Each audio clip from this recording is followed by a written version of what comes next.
요즘 코인 창 보기가 조금 무서우셨죠? 비트코인 잘 버텨주다가 다시 63000달러대로 밀리니까 이제 겨우 바닥 다졌나 싶었던 마음이 뚝 떨어지셨을 텐데요.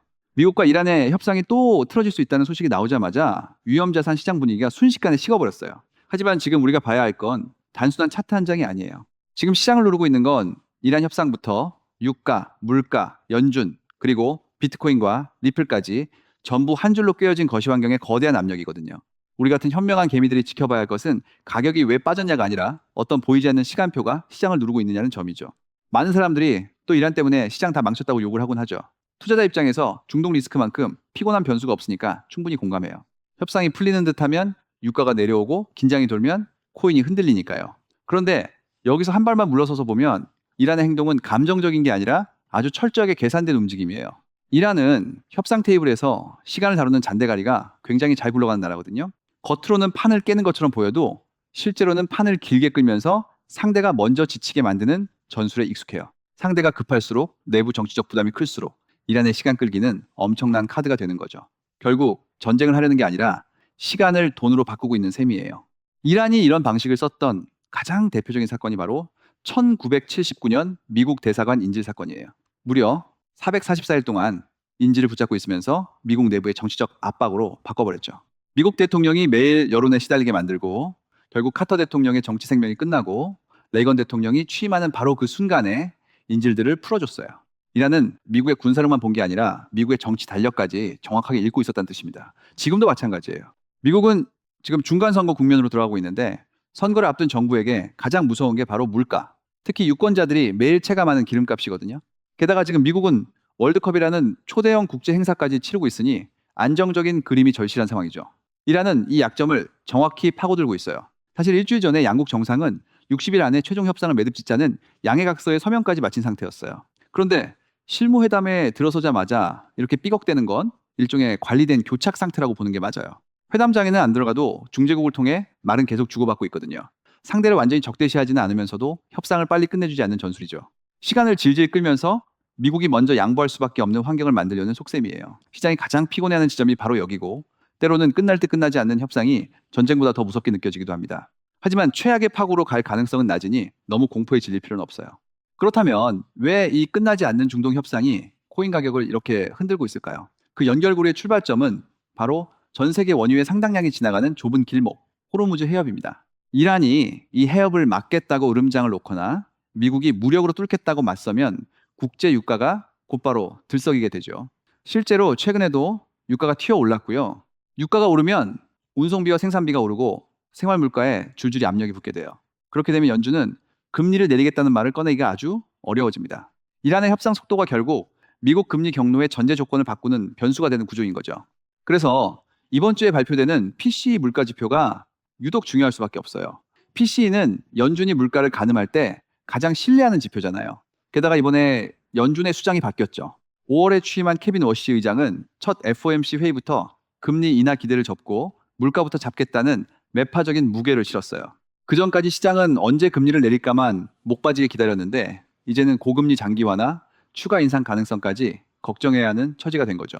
여기서 PCE 지표까지 예상보다 강하게 나오면 연준이 쉽게 물러서지 못할 거라는 인식이 굳어지면서 채권 시장이 반응하고 주식과 코인이 뒤따라 흔들리는 순서가 찾아오게 됩니다.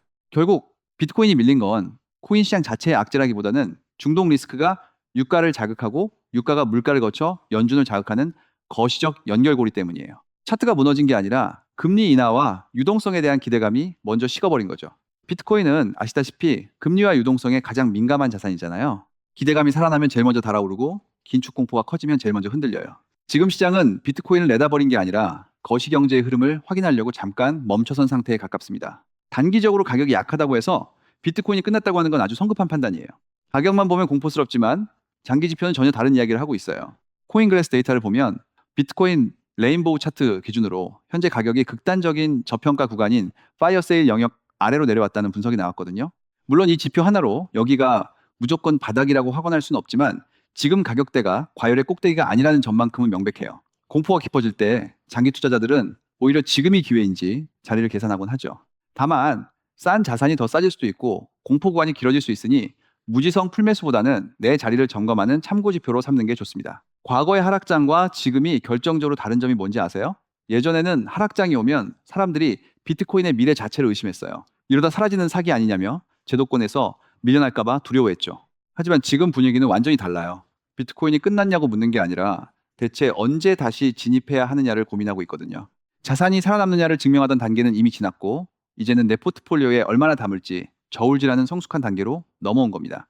시장의 체력 자체가 예전과 비교할 수 없을 정도로 튼튼해졌다는 증거예요. 현물 ETF 시장을 봐도 이 사실을 알 수 있어요. 가격이 크게 흔들렸음에도 불구하고 비트코인 현물 ETF에서 투자자들이 한꺼번에 돈을 빼서 도망치는 그림은 나오지 않고 있거든요. 단기 투자자들은 공포에 흔들려서 던질지 몰라도 거대 자금을 움직이는 장기 기관 자금, 즉 스마트 머니는 여전히 시장을 굳건하게 지키고 있어요. 이제 코인 시장은 개미들만의 투기판이 아니라 제도권 자금이 하방을 받쳐주는 거대한 금융시장이 되었다는 걸 뜻합니다. 그러니까 우리는 단기 공포 자금과 장기 제도권 자금의 성격을 명확히 갈라서 볼 줄 알아야 해요. 리플의 사정도 크게 다르지 않아요. 현재 1달러 초반에서 지지력을 시험받고 있는데 시장에서는 유명 분석가인 다크 디펜더가 18달러를 넘어 최종 33달러까지 갈 거라는 엄청난 전망을 내놓기도 했죠. 오랜 기간 눌려있던 리플 투자자라면 솔직히 이런 숫자에 심리적으로 크게 기대고 싶어질 거예요. 하지만 투자자로서 냉정하게 먼저 봐야 할 건 그런 먼 미래의 숫자가 아니라 당장 눈앞에 있는 1달러 초반의 생존 라인이에요. 33달러는 시가총액으로 보면 전 세계 1위 자산이 되어야 하는 엄청난 규모라 당장의 현실성은 조금 떨어지거든요. 극단적인 목표가는 참고만 하되 전략의 중심에 두어서는 안 됩니다. 하지만 리플을 둘러싼 월가의 침묵은 그냥 지나치게 아주 아까운 대목이에요. 시장 분석가 레비 리트벨트는 월가가 비트코인은 공개적으로 떠들면서 리플이나 헤데라, 온도 같은 금융 인프라형 자산에 대해서는 이상하리만치 조용하다는 점을 짚었어요. 이걸 곧바로 비밀 매집의 증거라고 확정짓는 건 위험하지만 관찰 포인트로는 아주 의미가 있죠. 왜냐하면 금융시장에서는 가끔 가장 시끄러운 자산보다 보이지 않는 곳에서 조용히 준비되는 인프라 자산이 나중에 훨씬 더 큰 패러다임의 변화를 만들어내기 때문이에요. 과거 비트코인도 처음에는 조롱받고 사기 소리를 들었지만 결국 블랙록 같은 대형 운용사들이 제도권 핵심 상품으로 편입시켰잖아요. 그렇기 때문에 리플에서 진짜 우리가 확인해야 할 것은 허황된 목표 가격이 아니에요. 리플 네트워크 기반으로 실제 금융기관들의 파일럿 프로그램이 잘 돌아가고 있는지, 기관성 수급이 유입되고 있는지, 그리고 글로벌 규제 틀 안에서 ETF 출시 가능성이 구체화되고 있는지를 봐야 하죠.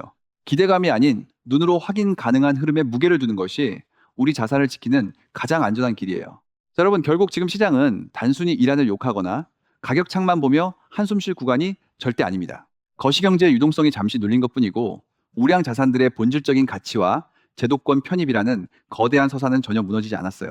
오히려 지표상으로는 역사적인 저평가 구간을 지나며 현명한 투자자들에게 최고의 기회를 주고 있는 셈이죠. 공포에 휩쓸려 소중한 자산을 던지지도 말고 근거 없는 희망회로만 돌리지도 않으면서 철저하게 사실과 데이터에 기반해 우량 자산들을 모아가셨으면 좋겠어요. 여러분의 든든한 투자 파트너로서 앞으로 다가올 거대한 불장에서 여러분 모두가 압도적인 수익을 올리고 성공적인 투자를 완성하시기를 진심으로 응원하겠습니다.